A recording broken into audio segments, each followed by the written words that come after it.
नमस्कार, स्वागत आहे आपलं कथाकुंज मराठी ह्या आपल्या मराठी कथा चॅनलवर.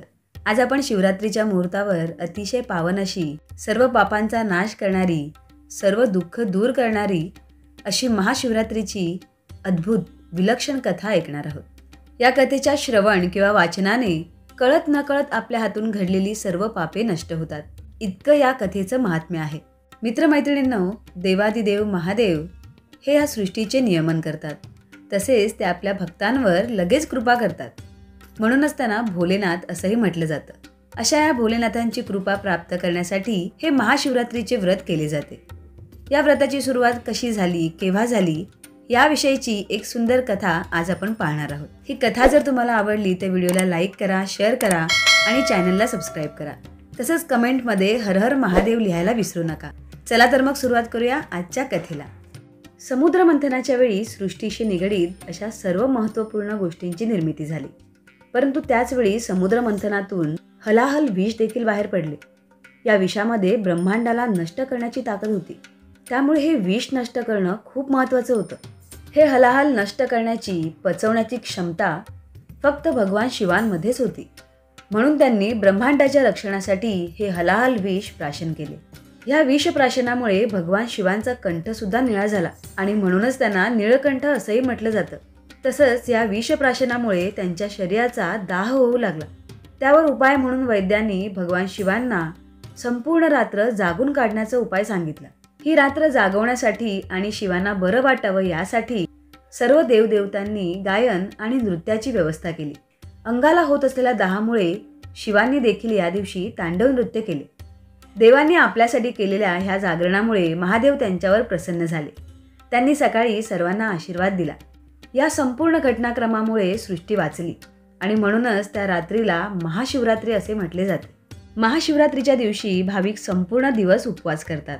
भगवान शिवांचे शिवलीलामृत, महारुद्र, भजन, गायन इत्यादींचे आयोजन केले जाते. भगवान शिवांचे दर्शन घेऊन त्यांचा कृपाशीर्वाद मिळवण्यासाठी आराधना केली जाते. भगवान शिवांच्या मंदिरांमध्ये महाशिवरात्रीच्या वेळी मोठ्या संख्येने भाविकांची गर्दी दिसून येते. 12 ज्योतिर्लिंग ज्या ज्या ठिकाणी आहेत तेथे तर लाखोंच्या संख्येने भाविक दर्शनासाठी जमा होतात. तीर्थक्षेत्रांच्या ठिकाणी सुद्धा मोठमोठ्या यात्रा भरतात. शिवशंकरांना 108 बेल वाहून शिवनामावली देखील उच्चारली जाते.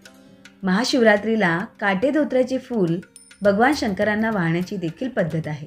भगवान शंकरांना भोळा शंकर म्हणजेच भोलेनाथ देखील म्हटले जाते. उपासना केल्यावर त्वरित प्रसन्न होणारा आणि इच्छित फळ देणारा हा महादेव सर्वांचे कल्याण करणारा आहे. शिवपुराणात याविषयी एक सुंदर कथा सांगितलेली आहे. ती अशी: एक पारधी जंगलात सावज शोधण्याकरता झाडावर बसला होता. संपूर्ण दिवस गेला, परंतु त्याला शिकार गवसली नाही. सायंकाळी हरणांचा एक कळप तेथे पाणी पिण्याकरता आला. नेम धरून पारधी त्यांच्यावर बाण सोडणार तेवढ्यात त्यातील एक हरिण पुढे येऊन पारध्याला म्हणाला, हे पारध्या, तू बाण सोडणार आणि आमची शिकार करणार हे अटळ आहे. परंतु मी तुला एक विनंती करतो. मला माझ्या कुटुंबाला एकदा तरी भेटून येऊ दे. माझी कर्तव्ये मला पार पाडू दे. हरणाने तसे वचन दिल्याने पारध्याने त्याची विनंती मान्य केली. दूरवरून मंदिरातील घंटांचे आवाज येत होते. ओम नमः शिवाय कानावर येत होते. योगायोगाने पारधी ज्या झाडावर बसला होता ते झाड बेलाचे होते. सहज चाळा म्हणून एक एक पान तोडून तो खाली टाकत होता आणि त्या झाडाखाली असलेल्या शिवपिंडीवर ती बेलाची पाने पडत होती. नकळतच का होईना पण त्या पारध्याच्या हातून त्या दिवशी शिव उपासना घडली. हरिण परत आल्यानंतर त्याने पारध्याला म्हटले की आता तू मला मार. मी माझे कुटुंब प्रमुख असल्याचे कर्तव्य बजावून आलो आहे. तेव्हा लगेच हरिणी पुढे झाली आणि म्हणाली, त्यांना नको, मला मार. मला माझ्या पत्नी धर्माचे पालन करायचे आहे.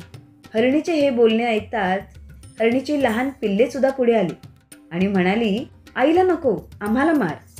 आम्हाला आमच्या पुत्रधर्माचे कर्तव्य पार पाडू दे. हे पाहून पारध्याच्या मनात विचार आला, हे प्राणी मात्र असून देखील आपापल्या कर्तव्याला चुकत नाहीत, तर मी माझा मानवधर्म, दयाधर्म का सोडू? त्याने सर्वांना जीवदान दिले. देवादिदेव महादेव हे सर्व पाहून हरणावर आणि पारध्यावर प्रसन्न झाले आणि त्यांनी त्या सर्वांना कृपाशीर्वाद दिला. सर्वांचा उद्धार केला. हरणाला मृग नक्षत्र म्हणून तर पारध्याला व्याघ्र नक्षत्र म्हणून अवकाशात नेहमी करता स्थान दिले. हा प्रसंग ज्या दिवशी घडला तो दिवस होता महाशिवरात्रीचा. तर मित्रमैत्रिणींनो, महाशिवरात्रीच्या व्रताची महती सांगणारी ही सुंदर कथा तुम्हाला नक्कीच आवडली असेल. कथा आवडली असेल तर व्हिडिओला लाईक करा, शेअर करा आणि अशाच सुंदर दर्जेदार कथांसाठी कथाकुंज मराठी या आपल्या चॅनलला सबस्क्राईब करा. पुन्हा भेटूच अशाच सुंदर कथेसह. तोपर्यंत धन्यवाद.